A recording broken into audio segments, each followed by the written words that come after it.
राजधानी दिल्ली, जहां से देश की सेनाओं का संचालन होता है, जहां हर कदम पर सुरक्षा चाक चौबंद रहती है, और उसी राजधानी के सबसे सुरक्षित ठिकानों में से एक नौसेना भवन, जहां हर दस्तावेज गोपनीय होता है, जहां हर प्रोफाइल में देश की सुरक्षा की रणनीति दर्ज होती है। लेकिन उसी भवन के अंदर बैठा था एक गद्दार, एक ऐसा क्लर्क जो सरकारी पहचान की आड़ में पाकिस्तान की आईएसआई को देश की जानकारियां बेच रहा था, जिसे अब राजस्थान पुलिस की खुफिया विंग ने दबोच लिया है। एक यूडीसी यानी अपर डिवीजन क्लर्क, जो दिखता तो साधारण कर्मचारी था, लेकिन असल में था आईएसआई का जासूस। बुधवार 25 जून को देश की राजधानी दिल्ली के नौसेना भवन से एक पाकिस्तानी जासूस को गिरफ्तार किया गया है। गिरफ्तार आरोपी नौसेना भवन में अपर डिवीजन क्लर्क यूडीसी के पद पर काम कर रहा था। उस पर पाकिस्तान की खुफिया एजेंसी के लिए जासूसी करने के आरोप लगे हैं। राजस्थान पुलिस की खुफिया विंग ने गिरफ्तार किया है। गिरफ्तार आरोपी हरियाणा रेवाड़ी निवासी विशाल यादव बताया जा रहा है। वो पाकिस्तानी महिला हैंडलर के संपर्क में रहकर जासूसी कर रहा था। सेंसिटिव इंफॉर्मेशन जो कलेक्ट करके उसने विशाल यादव ने पाक हैंडलर, जो कि उनके मोबाइल में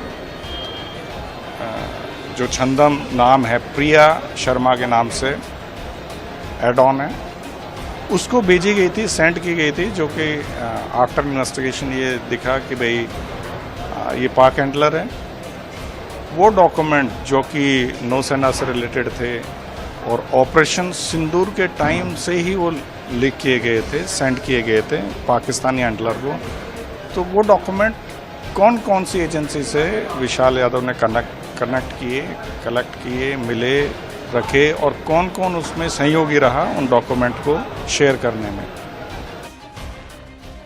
दिल्ली से गिरफ्तारी, राजस्थान से ऑपरेशन और दुश्मन देश पाकिस्तान से जुड़ा गद्दारी का ये खेल, ये सिर्फ एक मामला नहीं, बल्कि भारत की सुरक्षा व्यवस्था में साजिश का एक बड़ा पर्दाफाश भी है, जिसे भरोसे के साथ देश की रक्षा से जुड़ी फाइलें सौंपी जाती थीं।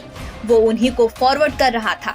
लेकिन देश से गद्दारी करने का अंजाम क्या होता है, इस गिरफ्तारी ने एक बार फिर ये साबित कर दिया है। शुरुआती पूछताछ में सामने आया है कि विशाल यादव ऑनलाइन गेम खेलने का आदी था और अपनी आर्थिक जरूरतों को पूरा करने के लिए उसने देश की सुरक्षा से खिलवाड़ करना शुरू कर दिया। विशाल यादव सोशल मीडिया के माध्यम से एक पाकिस्तानी खुफिया एजेंसी की महिला हैंडलर के संपर्क में था। महिला, जिसका नाम प्रिया शर्मा बताया जा रहा है, उसे जानकारियां उपलब्ध कराता था। वो विशाल को पैसों का लालच देकर नौसेना भवन से गोपनीय सूचनाएं निकालने के लिए उकसा रही थी। राजस्थान की सुरक्षा एजेंसी और केंद्रीय एजेंसियां अब आरोपी के मोबाइल, लैपटॉप और बैंक खातों को खंगाल रही हैं।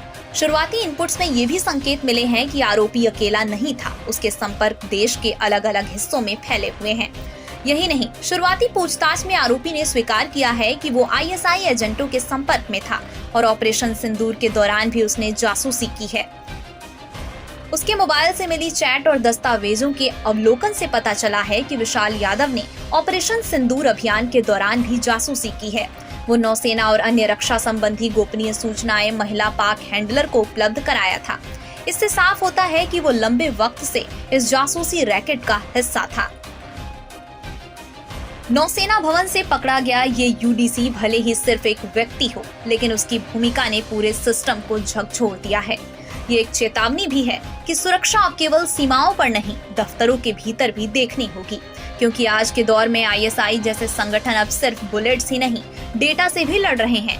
ये गिरफ्तारी एक बार फिर इस बात को दिखाती है कि दुश्मन एजेंसियां देश के भीतर अपनी पैठ बनाने के लिए विभिन्न हथकंडों का इस्तेमाल कर रही हैं, और सोशल मीडिया इसमें एक बड़ा माध्यम बनकर उभरा है।